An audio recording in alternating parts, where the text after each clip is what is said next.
మీకుండే ఎటువంటి గ్రహ బాధలైనా గృహ బాధలైనా శాశ్వత పరిష్కారం కోసం సంప్రదించండి శ్రీనివాస జ్యోతిషాలయ.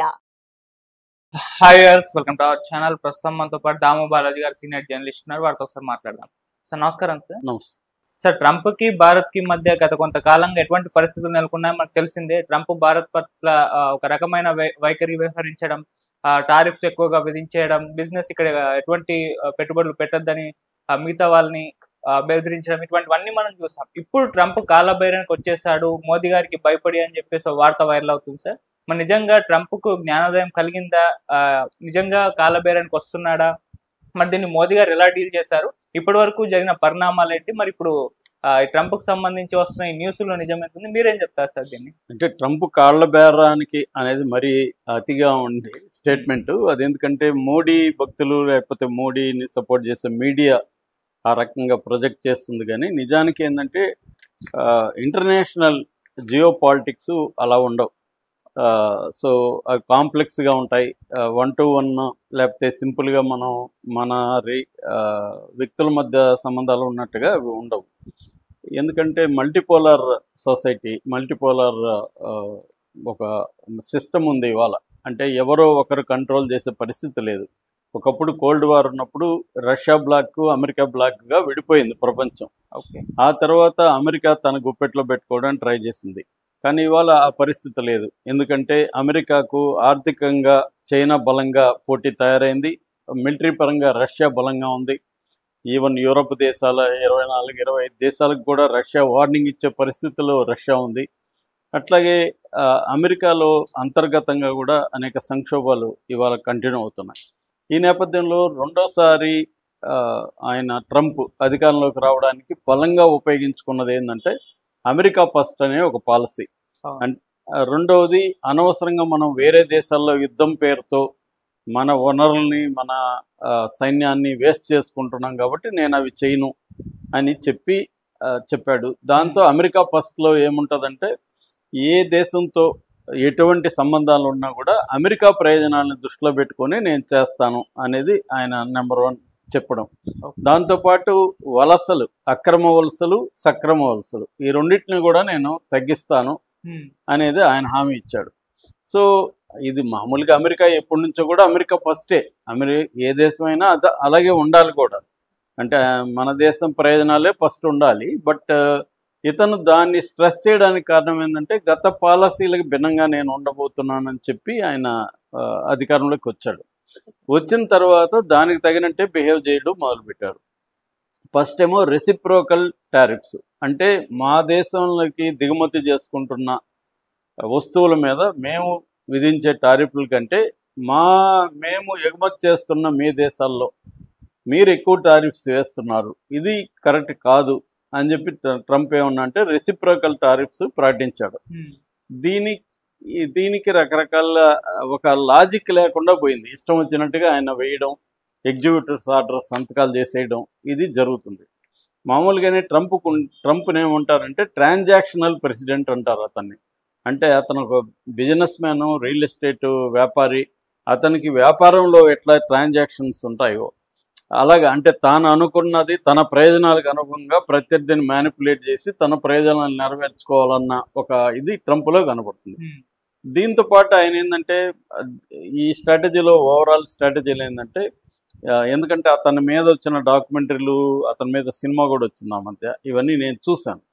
సో దాంట్లో ప్రధానంగా వాళ్ళు చెప్తున్నది ఏమంటే ట్రంప్కు ముందు నుంచి కూడా ఈ లక్షణం ఉంది. ఎదుటి వాళ్ళని ఏదో ఒక మ్యానిపులేట్ చేసి తన ప్రయోజనాలు నెరవేర్చుకోవాలి అనే ఒక ఇది ఆయన ముందు నుంచి కూడా అలాగే సక్సెస్ అవుతూ వచ్చాడు ఆయన.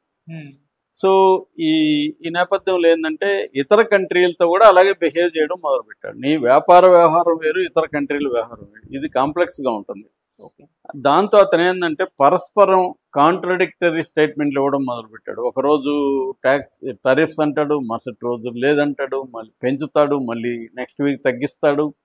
ఇలాగా రకరకాలుగా, అంటే అన్ప్రెడిక్టబుల్గా ఉండడం కూడా అతని స్ట్రాటజీలో భాగం. చాలామంది ఇతనికి మెంటల్ ఎక్కింది, ఇతనికి మైండ్ పనిచేయట్లేదు ఇలాగ మాట్లాడతారు. కానీ బిగినింగ్ నుంచి కూడా అన్ప్రెడిక్టబుల్గా ఉండాలి. అతన్ని ప్రెడిక్ట్ చేస్తే మనం డీల్ చేయడం ఈజీ. ప్రిడిక్ట్ చేయలేనప్పుడు మనం వీడిని ఎలా డీల్ చేయాలరా అన్న ఒక కన్ఫ్యూజన్ లేకి అపోనెంట్స్ని నెట్టడం అనేది ట్రంప్ స్ట్రాటజీ. ఓకే. సో ఇందులో భాగంగా అతను నేను దాదాపు 30 యుద్ధాలు ఆపాను, 20 యుద్ధాలు ఆపాను అని చెప్పుకుంటూ వస్తున్నాడు. డే 1లో నేను 24 గంటల్లో ఉక్రెయిన్ రష్యా యుద్ధం ఆపుతానని ముందుగానే ప్రకటించాడు. కానీ ఎవరు కూడా వినట్లే. ఫస్ట్ జెలెన్స్కీ వినట్లేదు, ఉక్రెయిన్ అధ్యక్షుడు. తర్వాత పుతిన్ వినట్లేదు. ఇతను చెప్పిన కండిషన్లకి వాళ్ళు ఒప్పుకోవట్లేదు.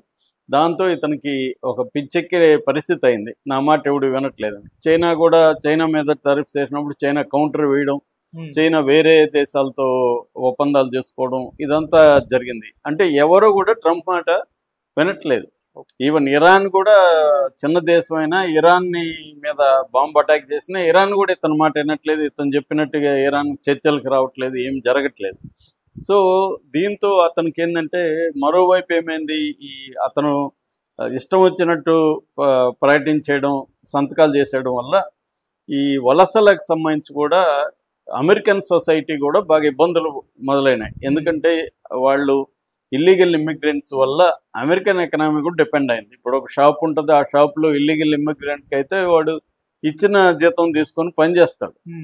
కానీ అదే అమెరికన్ పెట్టుకోవాలంటే డిమాండ్ చేస్తారు. మొన్న కూడా మనం సెప్టెంబర్ 1న ట్రేడ్ యూనియన్స్ అంతా కూడా, ట్రేడ్ యూనియన్స్ మిగతా అనేక ఆర్గనైజేషన్స్ అన్నీ కూడా మొత్తం 50 రాష్ట్రాల్లో 1000 ప్రదర్శనల పైన ఇచ్చారు. అందులో one of the major demands వచ్చి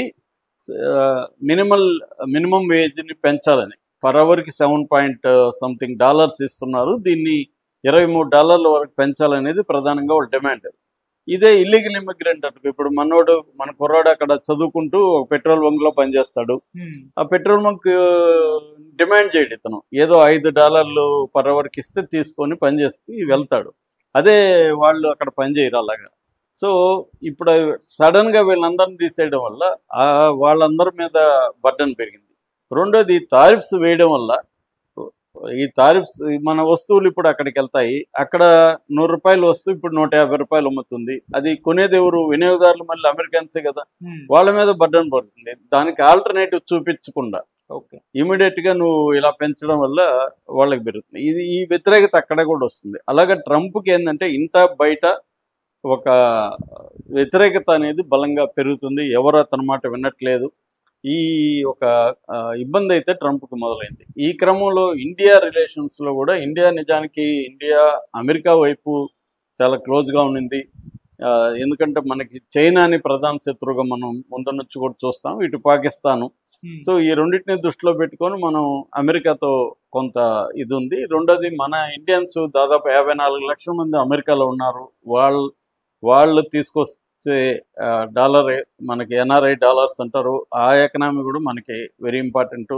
మూడవది, మన ఎక్స్పోర్ట్స్ నెంబర్ 1 కంట్రీ వచ్చి మనం ఎక్స్పోర్ట్కి చేసేది ఎక్కువగా అమెరికాకి చేస్తున్నాం.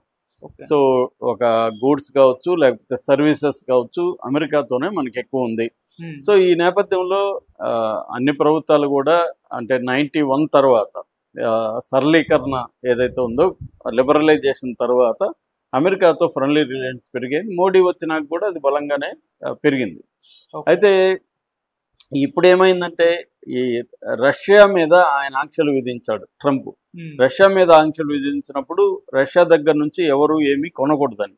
కానీ ఇండియా కొనడం మొదలుపెట్టింది. ఎందుకంటే ఇండియా అంతకుముందు ఇరాన్ దగ్గర కొంటున్నప్పుడు, ఇరాన్ మీద ఆంక్షలు విధించినప్పుడు ఇండియా కూడా అమెరికా ఆంక్షలకు తలగ్గి ఇరాన్ దగ్గర ఆయిల్ కొనడం ఆపేసింది. కానీ ఇప్పుడు ఏమైంది, రష్యా దగ్గర నుంచి కొనొద్దనేసరికి మనకేందంటే ప్రాబ్లం, మనకి మొత్తం ఆయిల్ అవసరాల్లో 15% మాత్రమే ఇండియాలో ఉత్పత్తి అవుతుంది. మిగతా 85% మనం దిగుమతి చేసుకోవాలి ఆయిల్. సో అందువల్ల మనకి బర్డన్ ఎక్కువ పడుతుంది. అందువల్ల ఎవరు తక్కువ ఇస్తారనేది మనకి ఇంపార్టెంట్. ఎవరు తక్కువ, తర్వాత రవాణా ఖర్చులు ఎక్కడి నుంచి ఎక్కడికి బెటర్గా ఉంటాయి, తక్కువగా ఉంటాయి, ఇవన్నీ చూసుకున్నప్పుడు రష్యా మనకు బెటర్గా ఉంది. సో మొత్తం మన ఆయిల్ ఈ 85% ఆయిల్ అవసరాల్లో 35% రష్యా నుంచే మనం చేసుకుంటున్నాం. రోజుకి 1.8 మిలియన్ బ్యారెల్ని మనం దిగుమతి చేసుకుంటున్నాం రష్యా నుంచి. పైగా బయట కొనే అంటే మనం కొంత అమెరికా నుంచి, తర్వాత గల్ఫ్ కంట్రీస్ నుంచి ఆయిల్ కొంటున్నాం. దానికంటే కూడా 30-35% డిస్కౌంట్ ఇస్తున్నారు రష్యా వాళ్ళు. సో అందుకని నేచురల్గా మోడీ ప్రభుత్వం రష్యా నుంచి దిగుమతి చేసుకోవడం మొదలుపెట్టింది. అట్లాగే డిఫెన్స్ సిస్టమ్స్, కూడా S-400 ఇవన్నీ కూడా మనకి రష్యా నుంచి వస్తున్నాయి. సో దీన్ని ఆపమని మోడీకి ట్రంప్ హుకుం జారీ చేశాడు. లేకపోతే 50% అంటే రెసిప్రోకల్ టారిఫ్స్ 25% ప్లస్ పనిష్మెంట్గా రష్యా నుంచి ఆయిల్ కొనొద్దన్నా కూడా కొంటున్నారు కాబట్టి ఇంకొక 25%, 50% ట్యాక్స్ వేశారు. దీనికి భయపడలేదు మోడీ ప్రభుత్వం, ధైర్యంగా ఎదుర్కొనింది, ఆల్టర్నేటివ్ ఆలోచించింది. గ్లోబల్ సౌత్ దేశాలు ఒక 8 దేశాలతో మోడీ ఆ మధ్య వెళ్ళి అనేక ఒప్పందాలు చేసుకున్నాడు. యూకేతో ఒప్పందాలు చేసుకున్నాడు. తర్వాత SCO అంటారు, షాంఘై కోఆపరేషన్ ఆర్గనైజేషన్. దాంట్లో 10 కంట్రీస్ ఉంటాయి, అందులో ఇండియా కూడా ఉంది. ఆ సందర్భంగా చైనాకి వెళ్ళిన మోడీ ఇటు చైనా ప్రెసిడెంట్ జిన్పింగ్తోనూ పుతిన్తోనూ సమావేశం వెళ్ళాడు. దాని నుంచి కొన్ని ఒప్పందాలు చేసుకున్నాం. సో దీంతో ట్రంప్లోకి కొంత మార్పు వచ్చినట్టు కనబడుతుంది. బిగినింగ్ ఏమో ఒక ట్వీట్ చేశాడు, అదేంటంటే నేను ఇండియాని రష్యాని డీపెస్ట్ డార్కెస్ట్ చైనాకి కోల్పోయానని ప్రకటించాడు. ఆ తర్వాత మళ్ళీ మోడీని పొగుడుతూ ఒక ఇది ఇచ్చాడు, మోడీ మంచి ప్రెసిడెంటు, నాకు మోడీకి మంచి స్నేహం ఉంది, ఇవన్నీ చెప్తూ ఆయన ఇచ్చాడు అనమాట. ఓకే. సో దాంతో మోడీ కూడా ఫ్రెండ్లీగా రియాక్ట్ అయ్యాడు. మాకు deeply appreciate and fully reciprocate అని మోడీ కూడా ట్వీట్ చేశాడు. అలాగే ట్రంప్ సెంటిమెంట్స్ పొజిషన్ నేను ఆహ్వానిస్తున్నానని చెప్పాడు. మా ఇద్దరు సంబంధాలు కొనసాగుతాయన్నాడు. అంటే ట్రంప్ దిగొచ్చాడు, కాళ్ళబేరకు వచ్చాడు అనేది ఒక పక్క అంటుంటే మళ్ళీ Trump adviser, trade adviser Peter Navarro అతను ఇండియాని విమర్శిస్తూ నిన్న కూడా ఒక ట్వీట్ చేశాడు. అట్లాగే వాళ్ళ ఆర్థిక శాఖ మంత్రి హోవర్డ్ లుట్నిక్ అతను కూడా మీరు చమురుగా ఉండడం ఆపేయండి, బ్రిక్స్లో నుంచి బయటికి రండి, డాలర్ని పెంచే విధంగా మీరు చర్యలు తీసుకోండి, లేకపోతే మీకు 50% కంటిన్యూ అవుతుందని అతను కూడా ఇస్తున్నాడు. అంటే ట్రంప్ ఏమో నా ఫ్రెండ్ మోడీ, మా ఇద్దరు సంబంధాలు బాగుంటాయని ట్వీట్ చేస్తున్నాడు, వాళ్ళ ఆర్థిక మంత్రి ఏమో బెదిరిస్తూ మళ్ళీ ట్వీట్ చేస్తున్నారు. అంటే ఈ పరస్పర విరుద్ధమైంది వాళ్ళు అమెరికా చూస్తుంది. దీనికి తగినట్టుగానే మోడీ కూడా బిహేవ్ చేస్తున్నాడు. అంటే పైకేమో మోడీ కూడా ఆహ్వానిస్తున్నాడు, అట్ ద బ్యాక్ ఛానల్లో డిస్కషన్ జరుగుతున్నాయి. అట్ ద సేమ్ టైం స్ట్రిక్ట్గా తన పద్ధతులకి చైనాతో ఫ్రెండ్షిప్ కావచ్చు, రష్యాతో ఆయిల్ కంటిన్యూ చేయడం కావచ్చు, ఇవేవి ఆపట్లేదు, ఇంకా పెంచారు కూడా. రష్యా నుంచి వచ్చేవి ఇంకా పెరిగాయి కూడా. ఓకే. సో అంటే పట్టువిడుపులు అంటాం కదా, ఇది పట్టువిడుపులు ఉంటూ చేయాలి. ఇప్పుడు వంగా అనే ఒక సమావేశం నడుస్తుంది. వంగా అంటే యునైటెడ్ నేషన్స్ జనరల్ అసెంబ్లీ సమావేశాలు ఈ నెల 23 నుంచి 29 వరకు అమెరికాలో న్యూయార్క్లో జరుగుతాయి. దానికి మామూలుగా అయితే మోడీ వెళ్ళట్లేదు మోడీ. ఇది కూడా మోడీ ట్రంప్కి షాక్ ఇచ్చాడని మీడియా రాస్తుంది. జయశంకర్ని పంపిస్తున్నాడు. జయశంకర్ 27వ తేదీ ఆయన మాట్లాడబోతున్నాడు అక్కడ. సో అంటే ఓవరాల్గా ట్రంప్ బెదిరింపులకి ఇండియా సరెండర్ కాలేదనేది వాస్తవం. ఖచ్చితంగా ట్రంప్ దిగి రావాల్సిందే, మనతోనే కాదు చైనాతో అయినా అందరితో అయినా దిగి వస్తాడు అతని దాంట్లో అది స్ట్రాటజీ. అంటే నిన్ను పెద్ద దెబ్బ కొడతానని బెదిరించి తగ్గి మళ్ళీ కొంత బేరానికి వచ్చి నీ దగ్గర నుంచి కొంత లాక్కోవడం అనేది అతను ట్రాన్సాక్షనల్ ఐడియాలజీలో భాగం ఇదంతా.